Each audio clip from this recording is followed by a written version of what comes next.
Another day, another dollar as I holler to the world. I love the way I'm living, love the Gucci, love the girls, love the parties and the clubs, love the models and hot tubs, love the German engineering set on deep dish dubs. Another tour around the world, entertaining the fans. I love walking through the airport, taking pictures, shaking hands. Every day for me's an oyster, crack it open, find a pearl. I love the way I'm living, is what I holler to the world.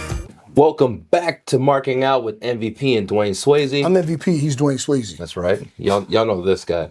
Now, most of y'all know MVP is a wrestling icon, but let's not forget, he's got a resume that extends beyond the ring. From ex-con to icon. Ex-con to icon. I should trademark that. So for the newer fans, let me put you on game. MVP just isn't a champion in wrestling. He's also made his mark on the big screen. In 2010, he popped up in the action comedy MacGruber alongside Chris Jericho. Fuck the brass. Fuck the brass. That was my speaking part. Big Show, Kane, Mark Henry, and the greatest wrestler in the world, the great Khali. So from title belts to movie sets, he's done it all, ladies and gentlemen. MVP. Yay! Fanfare. Lady stole panties. You better not get in trouble. I'm sorry. Sorry, my friend. He was just wilding out. But yeah, I have none. I blame Batista. Yeah, it's all Dave's fault. So, Pete, first question up for today. All right, let's get down to business. What are we talking about today? How do wrestlers practice or train for big matches when you guys are constantly on the road? Practice. Practice? Really? We talking about practice? Shout out AI. Being constantly on the road is the practice. During my time in WWE, we were on live events no less than 2 nights a week, sometimes 3. So usually whoever you're working with on the pay-per-view is who you've been feuding with. So you're working with that person on live events through the weekend, and then you see that person at TV on Monday or whatever the case may be. So every week you're practicing, and this is what I was talking about before when I was saying how on live events, non-televised events, you can test things, you can try things, you can work on things, you can polish things. So that by the time you get to that big match, that pay-per-view, well, some of these things you've already done multiple times with the person you're working with on the live events. So, once you get to that stage, that level, there is no practice. Now, if there's a very specific bump, then there might be a rehearsal for safety reasons. All the time you see the big crazy bumps or something like that, some of the stunt stuff that might require stuff outside of just regular wrestling. Then you have, a crew that will, go through everything for safety's sake.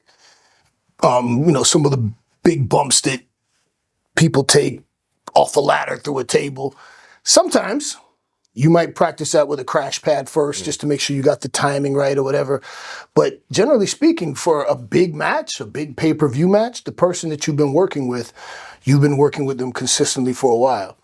So there's no practice. Every night going to work is practice, Okay. And you get to that point where, like I said, the only thing you might practice, you might do a rehearsal for, like when I did the Inferno match, then there was a rehearsal with, being set on fire in real time to know what it felt like, understand it. Maybe certain major bumps. And then there's a lot that there's no rehearsal. Mick Foley didn't rehearse that off the top of the cage through the tape. There was no rehearsing that. Shelton didn't rehearse some of those big ladder dives and all that, because you don't want to do that more than one time. You want that to be one and done. But generally speaking, when you're on the road working with the person you work with, you're not practicing. You're getting your reps in, you're working, you're getting in that zone with that person where you just kind of get into a rhythm with them. You know how they work, you know how they move, you get a feel for their style and vice versa. So that when it comes down to that big pay-per-view match, you're already in step with that person. But you're not doing, like, let's say we're in Louisiana. what you guys Go back there again. Those people are gonna kill me. what you're doing on the live event, what you're doing on the live Cowboys. event is not the same as what's going to happen in the match, right? Like no one's rehearsing or not rehearsing, but no one's having the match at the live event that's going to be the exact same as what they're going to do on TV. Never the exact same, but elements of the match. You know, there might be some things that you do on the live event that, you know, it works really well. You know, you might have a sequence that, okay, we do this, you block this, you reverse this, and there's a big bump and a double down, and it always gets a great reaction from the crowd. And you go, oh man, that worked well, you know. And that might become a regular part of your match. You're not doing the same match every night, but there might be elements of that match that you go, hey man, remember that thing we did in Louisiana? Remember that thing we did in Bossier City? Got such a great reaction. Man, let's try that one again. Oh yeah, you're right. That was a good one. Let's do that. I had an idea. Look, tonight, instead of doing it this way, let's try it this way and see how that works. Yeah, okay. Or you might go, nah, I don't know, man. I prefer it this way. I'm more comfortable with it that way. Okay, cool. You know. So no, you're not doing the same match. And then, you know, by the time you get to the pay-per-view, it's a completely different match. But I said specifically, there might be elements from matches that you've had, things that you did that worked well, that you decide to incorporate into the match for the big pay-per-view. But everything else aside, you're comfortable with this person now. You kind of know the ebb and flow. Sometimes, you know, you can communicate with somebody that you're working with just from body language. I don't have to say what I'm going to do. You can tell by how I'm positioning my body, oh, he wants me to feed for this. And that's when you really get into a really good groove, you know. Shelton and I, one of my all-time favorite matches was a live event match I had with Shelton Benjamin in Tupelo, Mississippi. Mississippi's another place I'm not crazy about, especially Tupelo. But Pascagoula for me, but yeah, people will hate me, but that's okay. I love you, hate. And Shelton also claims it as one of his favorite matches. Okay. So that's an honor for me because Shelton's had some amazing matches in his career.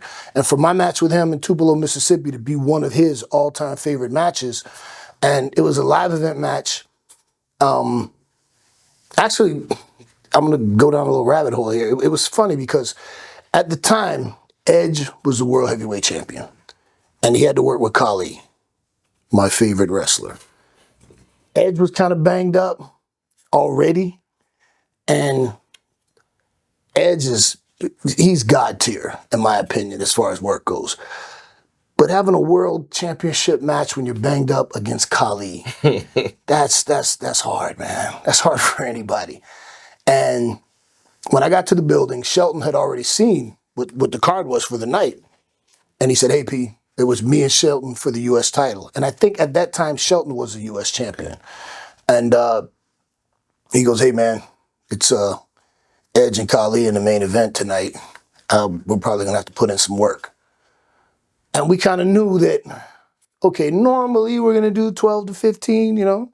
But considering what the main event was and knowing that that wasn't going to be a 20-minute match, for the people in the house, we're going to have to put in a little more work tonight. Okay. We're going to have to be the main event and carry that workload. So I understood that. And that's just one of the things you kind of, you know, with experience, you start to understand. And, you know, we all chip in together to try to give the fans the best experience that they can have. And it was funny because Steamboat was the lead agent on that show. And Steamboat comes, hey, you two, I was looking for you. Let me talk to you. We already know. Yeah. And Steamboat, all right, great guys. Okay, you know. And then when Edge got to the building, he came, hey, you guys, we're way ahead of you, brother. We got you. Edge was like, thanks, guys. Like, yeah. So we went out there and, you know, we didn't have 20 minutes worth of stuff called. But Shelton and I at that point had worked together so many times, we didn't have to call anything. We just go out there and call it on the fly. Like I said, just body language. I know his stuff. He knows my stuff. And there was just a magic that happened that it was so good. I wish that was a televised match because it was an amazing match. And it was so good that Steamboat was watching. He had on the headset and had the IFB, the earpiece to the ref. And he starts calling in spots to the ref for me and Shelton to do because he's so amped up watching this match. Like he's living vicariously through us and he wants to get involved. And the ref tells, I think it was Charles Robinson too, Little Nate, I think. And he gives us a spot. We're like, man, fuck off, man. You don't, no. Steamboat sent that in. Yeah, Like, not me. like, what are you? And I remember me and Shelton just smiled at each other because Steamboat's calling in plays now. Yeah. It's a Steamboat, you know? Yeah. And now we're getting Steamboat spots in that he's calling for us, you know? Dude, I think we went 25 minutes. Wow. And me and Shelton both laughed because that was at a time when we were both in tremendous shape. Like, we didn't get blown up. But when we finished, we put our heart and souls into that match. We worked so hard that when we were done, we were both heaving. We were blown up, you know. But I was proud of it because of where we were. And then when we finished, you know, I'm pretty sure Shelton retained. I'm pretty sure. And when we finished, we came to the back, and you know, Steamboat was hugging us, and he was happy. And he goes, "Oh man, I hope you guys didn't mind." We were laughing because, like, man, we were cussing out Charlie. Hell no, you know, we laughing about it. Edge came over, thanks guys, thanks. And I feel very confident that because I know Edge and Khali didn't go a long time, but I feel very confident that in that situation, the people who bought a ticket that night didn't feel like they got ripped off, like they didn't get a main event, because that night me and Shelton were the main event. And if you had told us, hey, we need that again for the pay-per-view, we were dialed in, man. Right. You know, we could do that on any night of the week. Does that tape exist? Do we? Somewhere in the WWE live event files, somewhere, some way. We never saw that match again. Oh, okay. I don't know. I remember it, and I remember everybody popping for it. And when the boys in the back give you an ovation, when the workers who you respect come over and go, yo, that was good, man. When legends like Steamboat go, God damn, that was great. You know, when Edge comes over and goes, thanks guys, you know, those are moments where you know, nah, I showed my ass tonight. Yeah, you know? yeah. So Did either of you guys smile once Charles Robinson let you know that the play was coming? we both smiled. You We were did? smiling. Okay. It was coming from Steamboat. Okay. At this point, we were like, oh yeah, all right, yeah. You know, he's so excited by this match he's in, you know, so we were like, yeah, all right, yeah, run it, baby, run it. Right, yeah. So yeah, you know, when you get to that level where it's weird. I can't really describe it, man.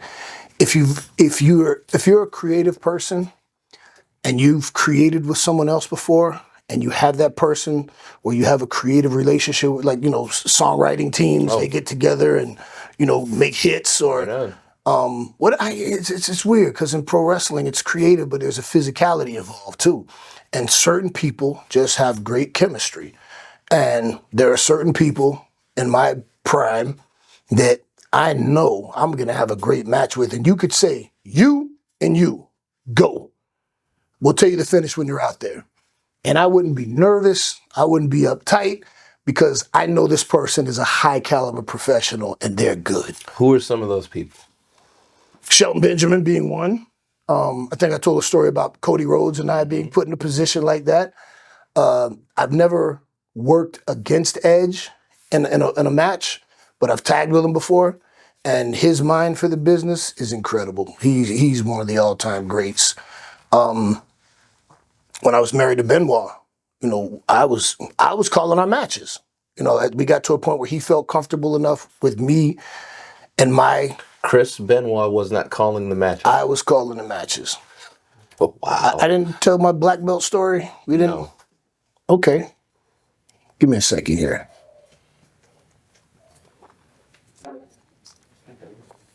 We're going to veer just a little bit.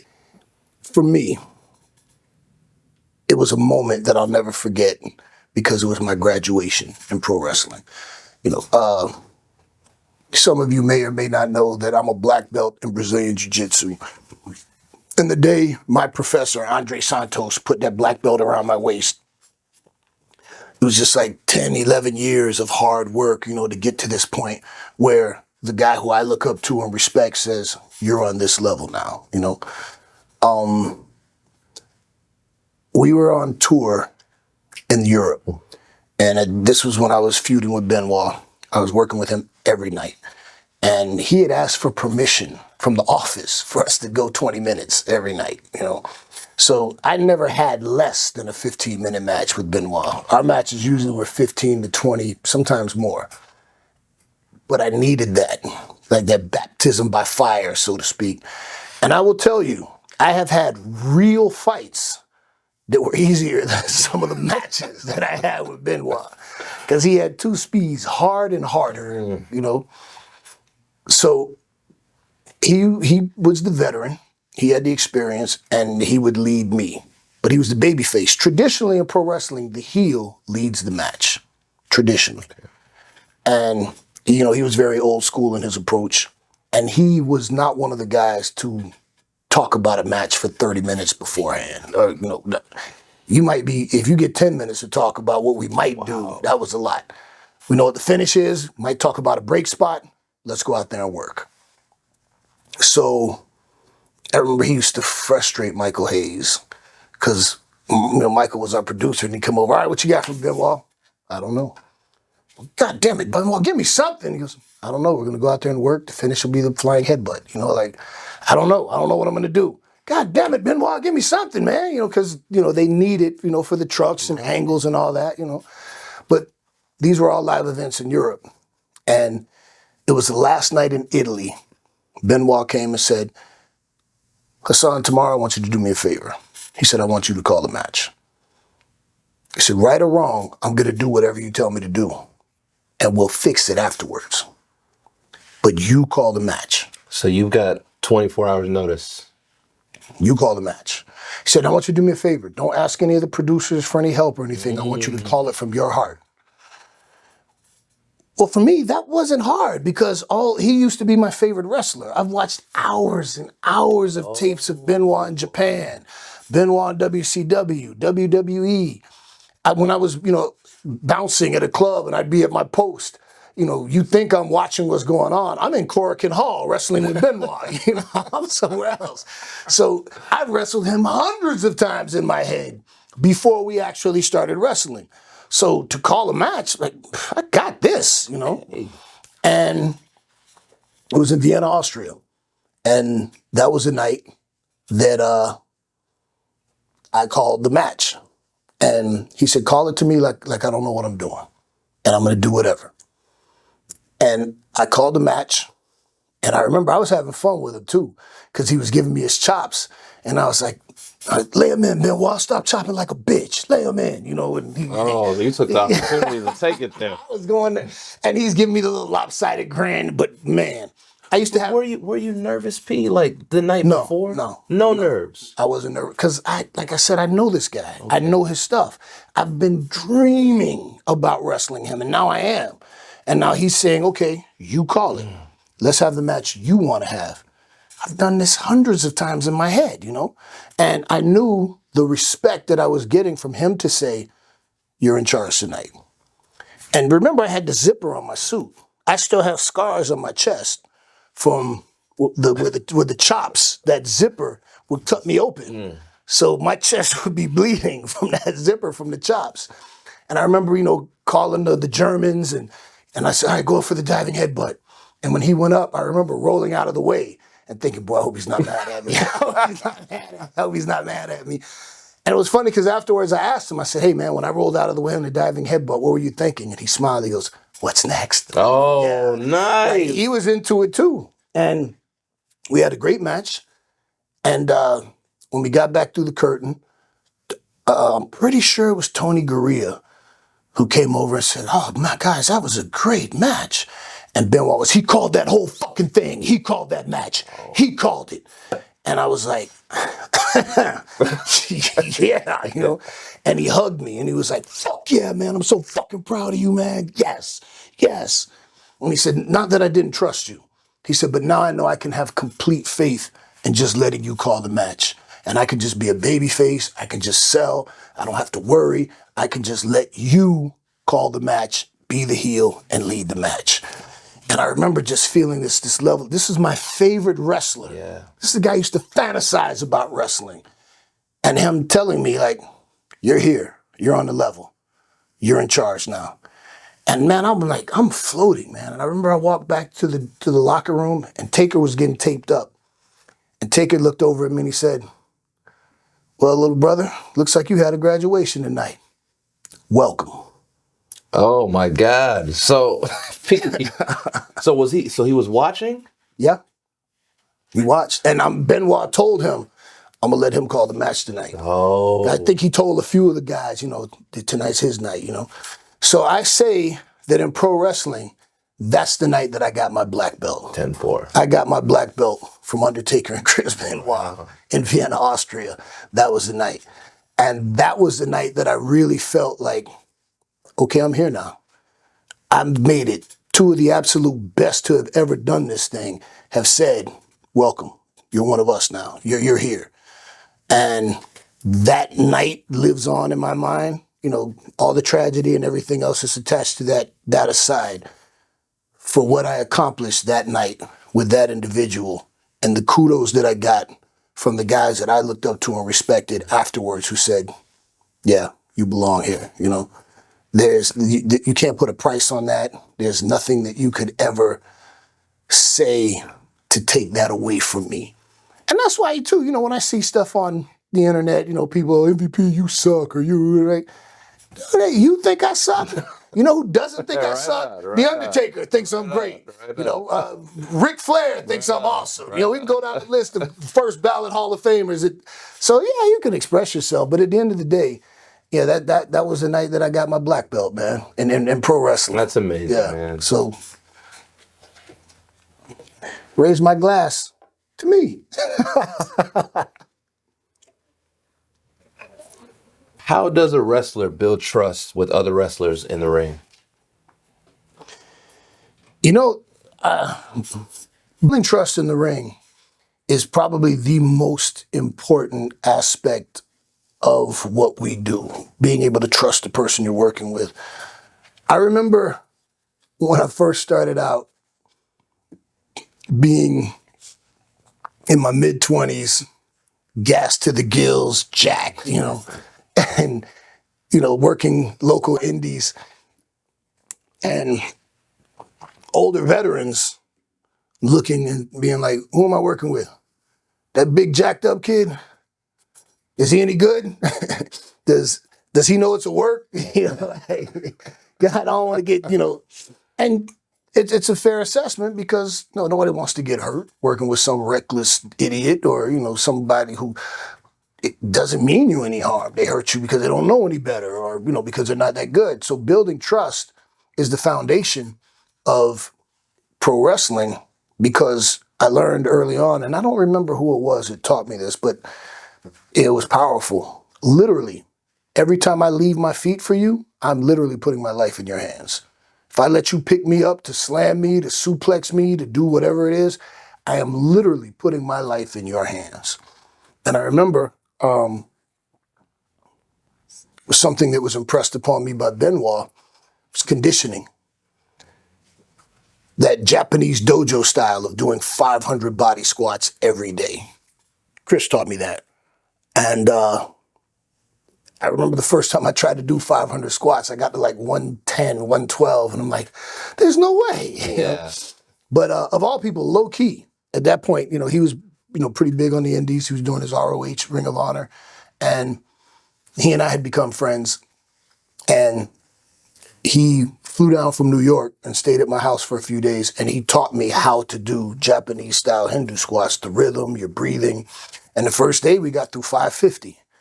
And I was like, oof, man, all right, cool. The next day he goes, come on, let's go. I'm like, no, I cannot. He goes, no, every day. I can't do 500 squats a day. He goes, yes, you can, and you will. And he got me through 500 the next day. Wow. And on the third day, my legs were jello, man. I'm like, I can't walk. He goes, yes, you can. And it got Is there a difference between low-key squats and Benoit's? No, not at all. The same Japanese style where it's your breathing and your rhythm. And when you do them, it's going to take you 15 to 20 minutes to get through 500 squats, depending on how you pace. If you're going at a quick pace, you could, get it down to 12 minutes. But typically, at the pace you're going at, it's going to take you 15 to 20 minutes. Are we going full depth here? I mean, I'm not ass to the floor, but I mean, you're going down at least seat level, yeah. The way I was taught is you drag your fingertips on the floor with each one. So you go down, Okay. and you go down low enough that your fingertips are touching the floor. So if you're doing it, you're one, but you get a rhythm. And then after a while, when you get good at it, like Regal taught me, where you start doing the skip back and forth with it. So you go, and then there's different variations you can put into it. But I was doing 500 squats every single day. I would do 500 squats before I would train legs.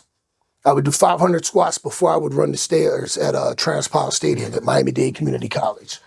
The reason was your legs. You got to have your legs up underneath you. And the match is going to run 15 to 20 minutes. That's the average for most? I mean, 12, 15 minutes for a match, usually, you know. And if your legs go, you don't have legs, you know, I could drop you on your head, your neck, whatever. And that was just that conditioning for your lungs, for your legs to be able to go that long. And it made sense to me, just in terms of being able to be in a physical state where I can have a match with you. Because I was in matches with guys early on in my career where they were so blown up, they were just... And I'm like, yo, man, now you can't slam me, man. You can't even breathe. You can't, you know, you can't put one foot in front of the other. You know, you can't. Sadly, Evansville, Indiana, the first time I got booked to work outside of Florida, New Jack, of all people, rest in power, he called me up and said, what's your booking fee? And at the time, I was $50, $75, whatever. And he said, I got $350 for you to come to Evansville, Indiana. I'm like, yeah, okay. That was the first time anybody bought me a ticket and flew me out. And some mark gave him money to book a show. And I was in the back, and I always took pride in my appearance. I looked like a pro. I spent money on my gear, my boots. I was worked out, you know. And the guys back there, these guys were in shorts and sneakers and cutoffs. And, you know, most of these dudes were not in shape. You know, they were like low-level indie guys. And he put me up against some dude who his gimmick was that he thought he was black. He was a white guy. And he had these stupid chains and a stupid afro. And I'm looking at this guy, and how long you been working? Which is the question that you ask. So you kind of get a frame of reference for this guy's experience. But I learned it's not how long you've been working. How many matches have you had? Because a guy can say, I've been working 20 years, but you've had 6 matches a year. That doesn't mean anything. I've been in the business 20 years. Yeah, but you haven't had 100 matches. Sit down and shut up. Whereas you get some guy who's working territories or was in Puerto Rico or Mexico or Japan, and he was only there for a few years, but man, he had a couple hundred matches in that time. So I remember New Jack went off on this dude and told him, no, you can't wear that bullshit, you know. And we went out there, and I had no confidence in this guy at all. So intentionally, I did a little test, and I called the spot, tackle, drop down, leapfrog, something, whatever, just to make him run the ropes. Now he's running, I'm just doing the drop down, leapfrog. I'm doing everything in the middle, he's running. And finally I did whatever, I think it was a hip toss or something, and he scooted on his butt to the corner. Which is fine, you know, if you're I think I was supposed to be the heel, though. I can't remember. But I just remember he was in the corner, and he was just give me a minute. Whoa, we called timeout? Just give me a minute. Just give me a minute, man. Just give me a minute. That was the opening spot of the match. No. The opening spot, and he was already blown up. So we're like a minute in? Maybe. And I stomped him in the face repeatedly. I was just like, how dare you disrespect me in this ring? You don't even have the gas in you to do a few minutes, and you're talking about having a match? And these people who bought tickets to see a match, but you got this gimmick, this your afro and your chains and your fake grill for your hey, I'm a white guy that thinks I'm black gimmick, you know. And that had nothing to do with me beating them up. Just the fact Not even one kick? No, not even one. Because I wasn't even offended by that as much as how dare you get in this ring without the ability to at least have a few minutes. We did one running spot to open it up, and brother was in the corner. Just give me a minute. Just give me a minute. So, like, I spent the next couple of minutes just beating him up because he couldn't do anything. I'm not going to let you make me look bad. Right on. At that point, that's all I got for you. I'm not going to let you pick me up or hit me or whatever. So that match didn't go very long. And then we get to the back, and I remember he was sitting down, and his mouth was frothing with blood and snot and, pink, he was, and New Jack walked by and looked at me and looked at him and goes, it's about what I figured, and walked off, But I had OGs training me. The guys who were training me had been places and done things, and that's how most guys back then would handle a situation like that. And that's what I was taught. So I'm not trusting you to do anything with me if you can't do that. And I remember working with OGs. I remember my first time working with Marty Jannetty. Mm-hmm. Remember that scene from The Wrestler where Mickey Rourke says and it was a Smooth Tommy Swayze, he was a kid he was talking to, who we were in developmental together. He said, man, kid, you're good, man. Has anybody seen you yet? Have you got called up north yet? Marty Jannetty didn't know me. I'm young, jacked up kid. We were booked on a show in Tallahassee, and we called a match. He told me a few things he'd like to do, very simple, very basic. But once we got out there and we started working and he was calling, he could see oh, this kid knows what he's doing. He started calling more shit for me. And at one point, I think he called for me to power bomb on me. So he got real comfortable with me real quick, because OGs that have been doing it for a while, they can just tell by how you lock up whether or not you know what you're doing. They can watch your footwork for a few seconds and be like, okay, this guy knows what he's doing. And in order to build trust, you build a reputation. You work with guys, different places, different companies over the years, and there's telephone, television, telewrestler. Word gets around fast, Right on. And if you're a dude that's known for hurting people, people don't want to work with you. But if you get a reputation for being a good worker, everybody wants to work with you. And, there's, the guy, oh man, that guy's a good hand, You might not be a star, but you're safe, you're serviceable. We can go out there, we can have a good match. I know you're going to do your job, you're going to make me look good. Nobody gets hurt. The crowd's happy because they get a good match. The best way to build trust is to build a reputation for being a safe worker. Now, it's pro wrestling. Accidents happen. Right. You can't have a couple 250-pound guys tossing each other around where things don't go wrong on occasion. Hey man, sometimes you mistime a punch, you get a black eye, you get a split lip, things. Famously, D'Lo and Draws. Draws ended up, I think, a quadriplegic. It was an accident. D'Lo didn't do anything wrong, just something went wrong. It was a mistake. It was an accidents happen. Guys get hurt, men and women get hurt in wrestling all the time. Not because somebody was sloppy or careless, but because accidents happen. But if somebody does get hurt because you were sloppy or careless or reckless, that's a mark that goes on your career that nobody forgets. And that gets around. And nobody wants to work with you. So, in conclusion, the best way to build trust is usually you start off keeping it safe, keeping it basic.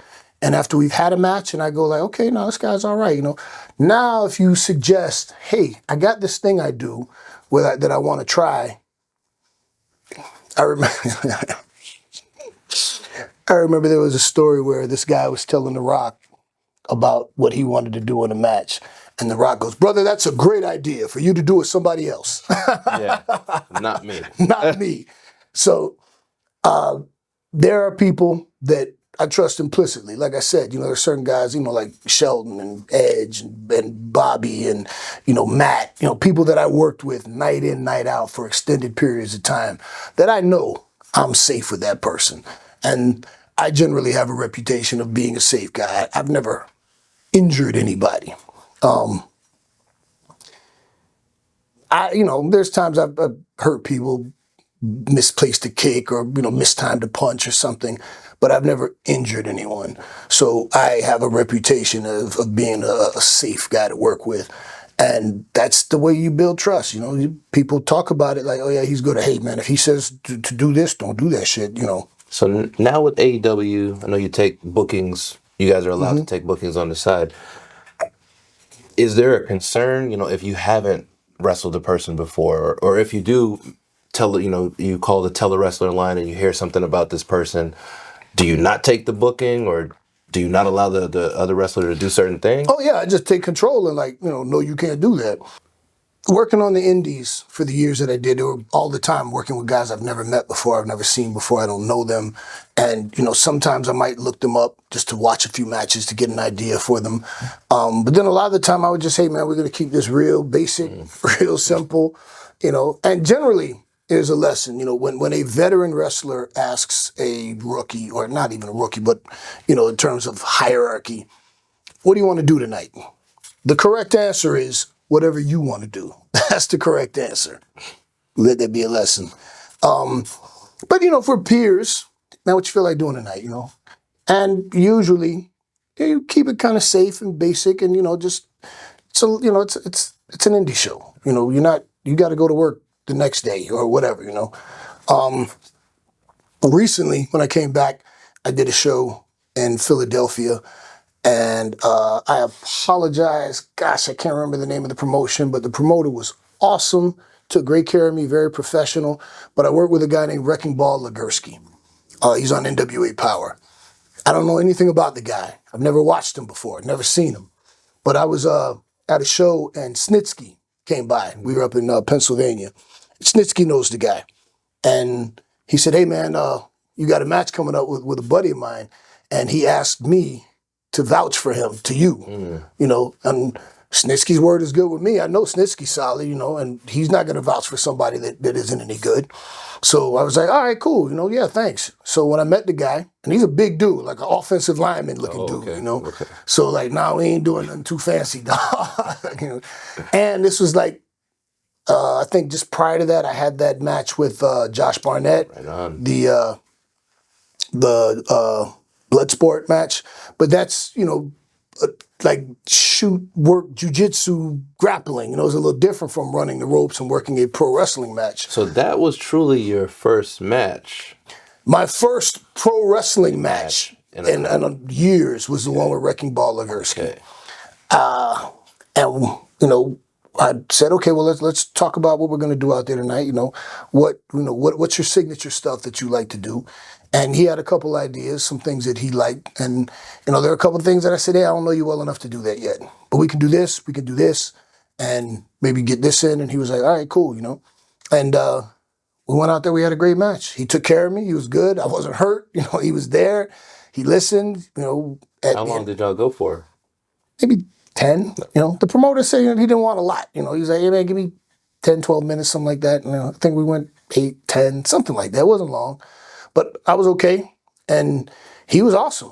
He was great, And he's a guy that if I work with him again, yeah, we can do some more, And I'm saying this on camera right now, Wrecking Ball Legursky. If you work with him, the guy's solid. I had a great time. He was safe with me. And that's how you get that reputation.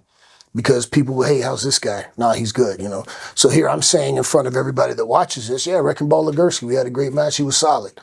Other people go, oh, well, damn, if MVP said he's all right, then he must be all right, And that's how that happens. But you don't typically go out there with somebody that you don't know and say, yeah, I'm going to let you do this spinning reverse fireball splash, blah, blah, blah, whatever. I don't know what the crazy shit they got. But yeah, like Rock said, that's a great idea for you to do with somebody else, but not me.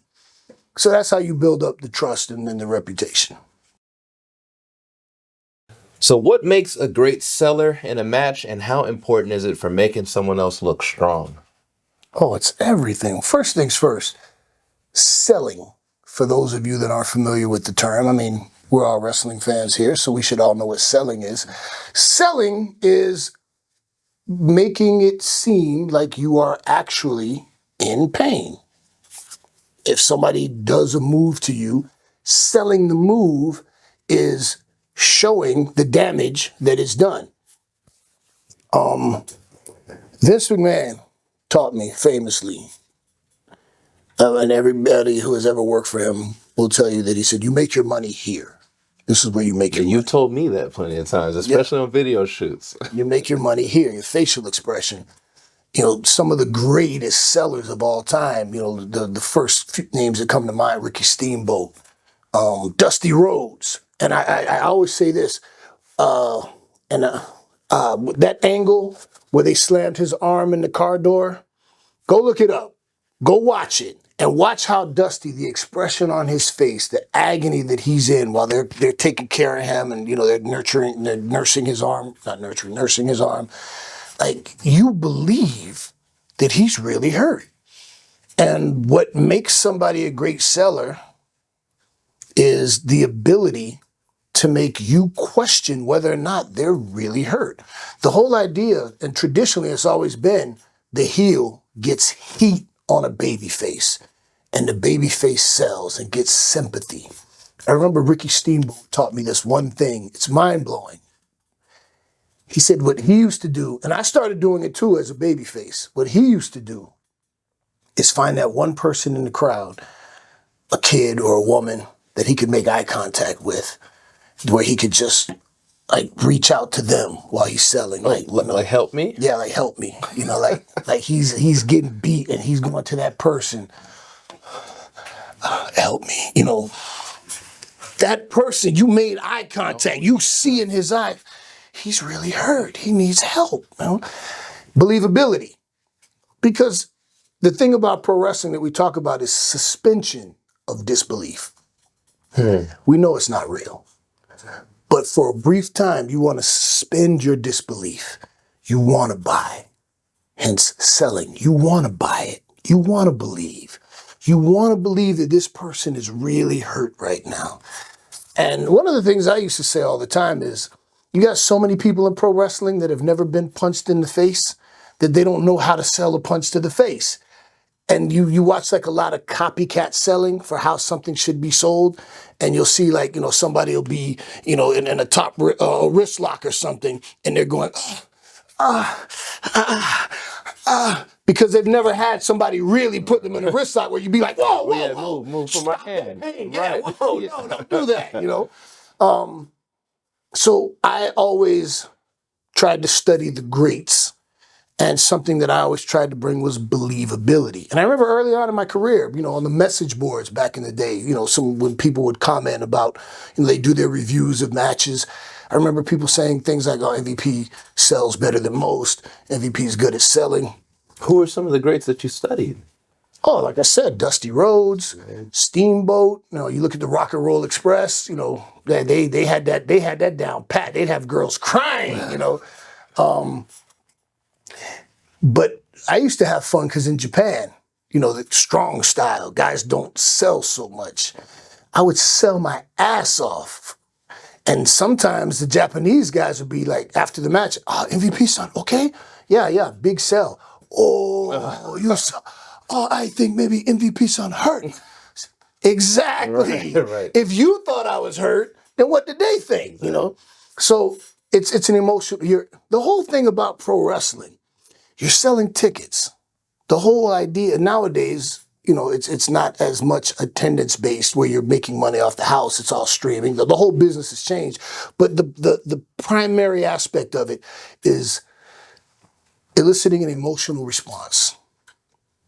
You want the people who are watching to have an emotional response to you. If you're a heel, you want them to hate you.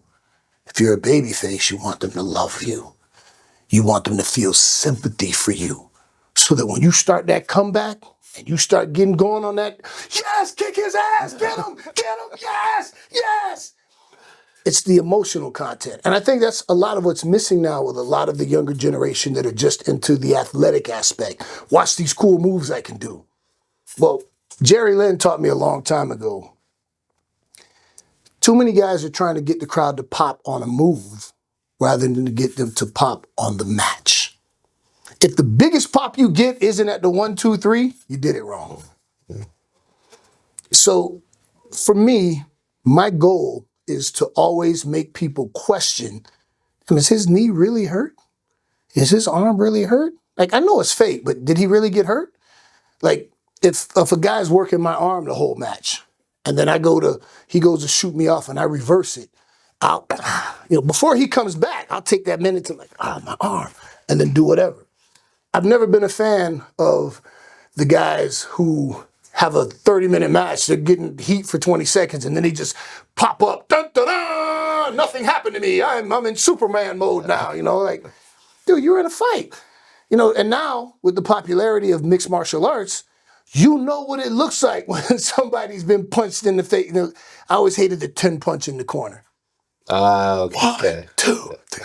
If I can stand over you and punch you in the face 10 times and your eyes not swollen shut, what kind of punches am I throwing? You know, like your face doesn't look like oatmeal. I get it, it's fun and people count along. I didn't like that. I try to make people question whether or not I really got punched in the eye on that punch, whether or not I really got my knee taken out. Because that's one of the few things left we can control. We know it's scripted. We know you know who's going to win and all that. But if I can just make you question for a minute whether or not that boot to the face really connected, then I feel like I've done my job that night. Who are some of the best sellers that ever took that boot to the face?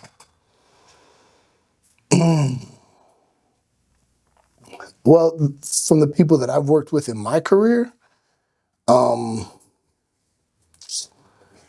you know, it's funny because I play some of these things back over my career, and man, sometimes I just have a problem remembering certain things. I always joke about cannabis and concussions, you know, but when you think about guys, now again, Edge comes back to mind, you know, selling as a babyface.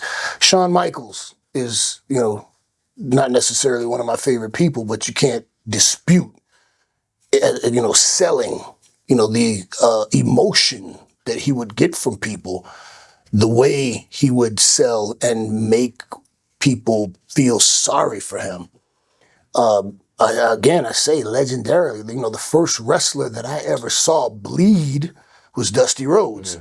And the look on, like I said, the look on his face when they slammed his arm in the car door, the way he's selling that you can't help but feel sorry for him because you believe he was really hurt. And did that door ever truly connect with his arm?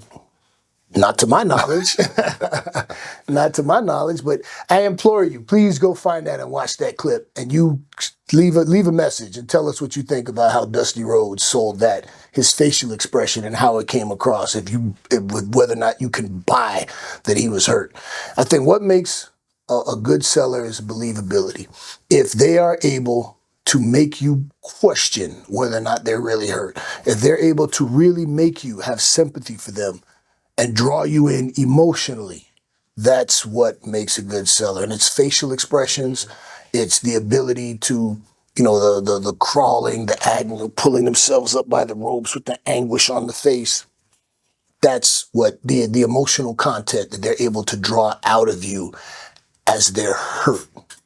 That's what makes a good seller. As a fan, Nick Nemeth, Dolph Ziggler. The Cell God. Like every single time he's on television, especially for WWE, and was watching, I was like, is this real? Is he hurt? Nah, Nick Nemeth's my dude. Dolph Ziggler, sometimes I feel like he would oversell a little bit too much, some of the things he would do. It's, you know, it's his preference. But, you know, I think Kaz, my boy Kaz, calls Nick the Cell God, you know. And it's hard to dispute that. Like, he's another one. Yeah, he's tremendous. Like, and he's a guy that I love working with. I never had a bad match with him. He was awesome to work with. Some of the things, you know, some of his oversell stuff was just a little bit for my taste, but I have a lot of respect for that guy and his style. And yeah, he's one of those guys that, you know, he's in an elite class of salesmen. 10. Well, another episode down. Another one in the books. We're really enjoying this. I'm having fun. How about you? I'm having a great time, man. I mean, what's better than, you know, sipping whiskey and telling stories with your friends? And I'm very excited that you decided to join us once again. Hopefully you poured yourself a glass and you sat down at the table and you enjoyed us.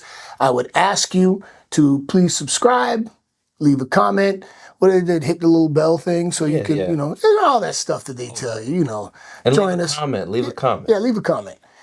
And if you're from Louisiana, tell me how much you hate me, because I hate your state. It's going to be a running gag. Also, Patreon. Thank you to our Patreon subscribers. The Patreon address is in the link below and all that stuff. Like, I don't handle the technical stuff. Dwayne and Chad handle all the technical stuff. I'm on-air talent, baby. You know, I do Check that. the description. All the information is there, especially where you can find MVP on social media and where you can find me as well. And on that note, see you next time. Space Cowboy. See you, Space Cowboy. Oh, yeah. I just lay back in something new. Whiskey 21 and over low ball. Make it too neat. Dizzer from Harlem. Yeah, I'm from Houston off of Fondren. Mike Mazan and real world flow.